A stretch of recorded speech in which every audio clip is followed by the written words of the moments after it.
Well, Liberal Sharma joins us next. He's a public affairs analyst and a legal practitioner. Thank you for coming on today. My pleasure, as always. Thank you. It's the big question with the Niger Delta. Year in, year out, we see all kinds of suggestions, actions, inaction.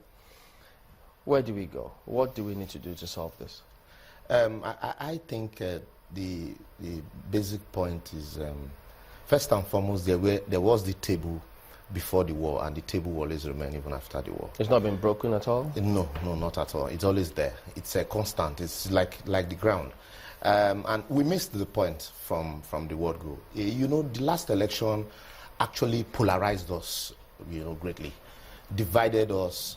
You had one candidate from the south, one from the north, and then there were a lot were said, insults, wishes, and after the election, it was like war to me. After the election, just like Rwanda and South Africa, when Mandela became president, I had expected for us to have a reconciliatory committee. Let's shed the sword. Election is over now. Let's start on a new ground.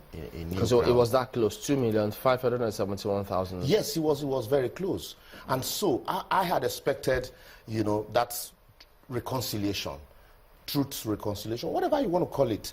At the end, let's come together. Let's be united, because we just came out from a war. Because people had actually expected that, this would make or mar Nigeria. But that didn't happen. Rather, we saw knives further dividing, the already tension-soaked, starting from the president's spokesman, then to the president himself, that you don't expect me, see the 75, I'll be 5% issue. All of this further divided the people.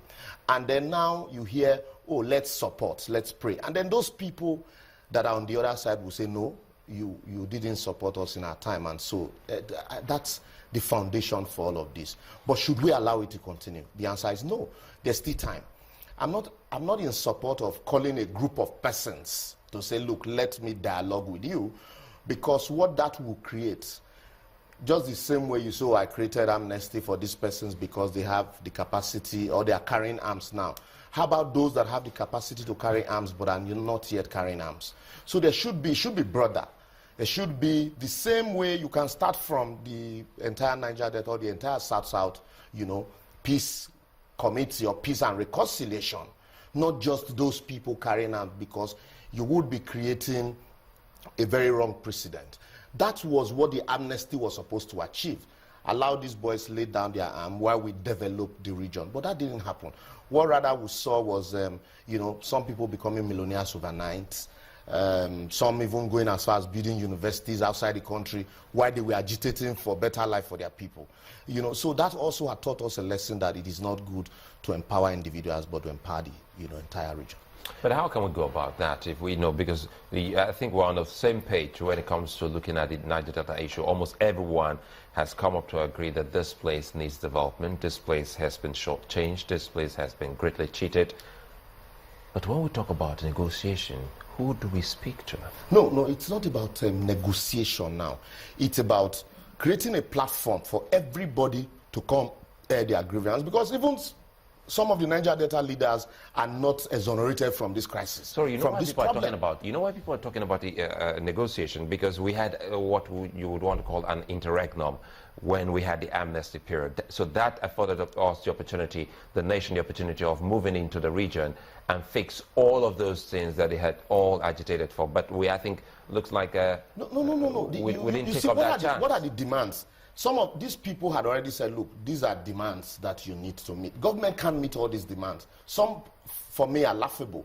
Why some are, in the first place, are avoidable.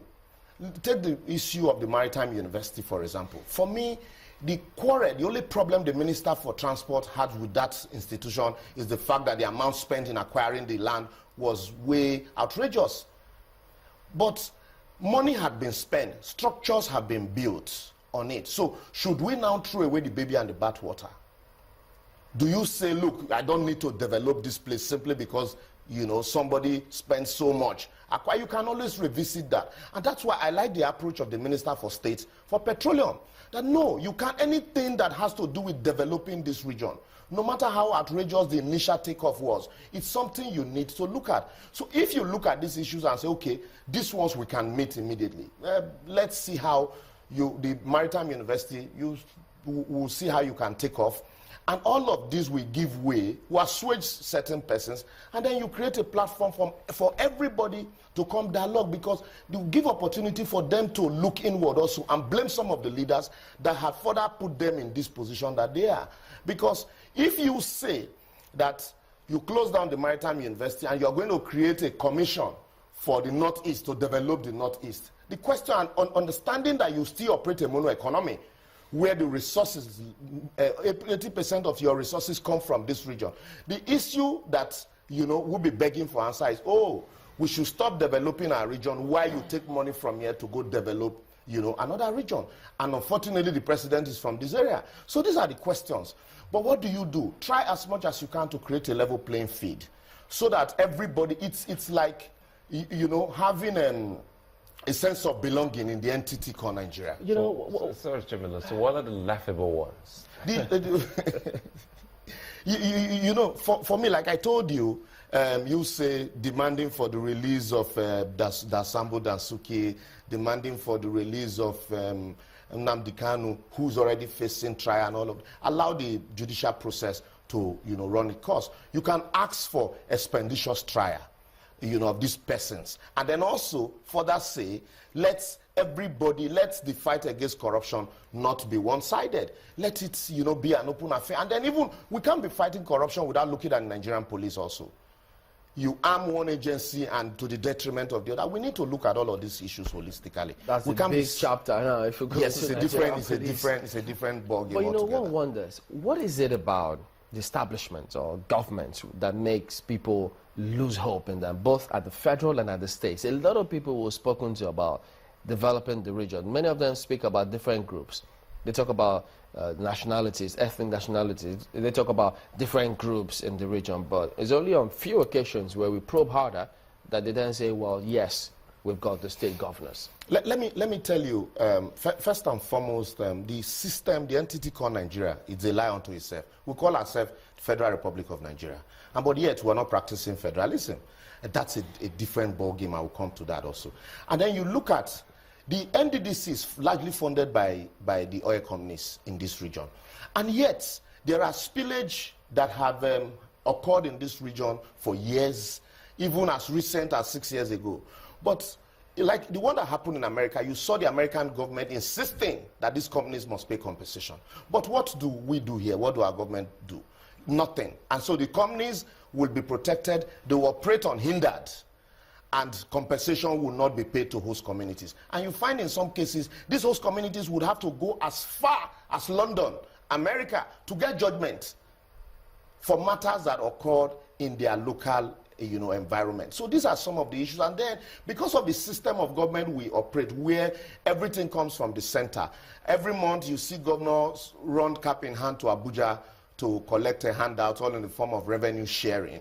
And so it is easy for them to shift this responsibility back to the federal government. Oh, no, don't look at me. Look at the federal, because everything goes to the federal.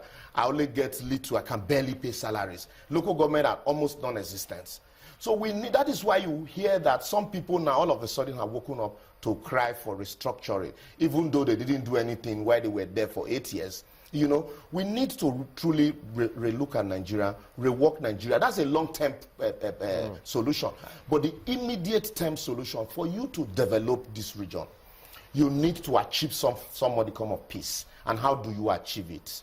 I just told you, there are issues that were raised. The ones you can meet now, there are immediate ones that government can meet and say, look, don't worry, to show that we have a listening ear, to show that we're truly ready to do something. They kick-started with the cleaning up of the Ogoni land. That's a fantastic step in the right direction. They had to take, where the judgments came from before that exactly was eventually going to be and then it took the United Nations intervention, and then thank God that we have a minister for environment who was part and parcel of the United Nations, and then we're seeing all of this.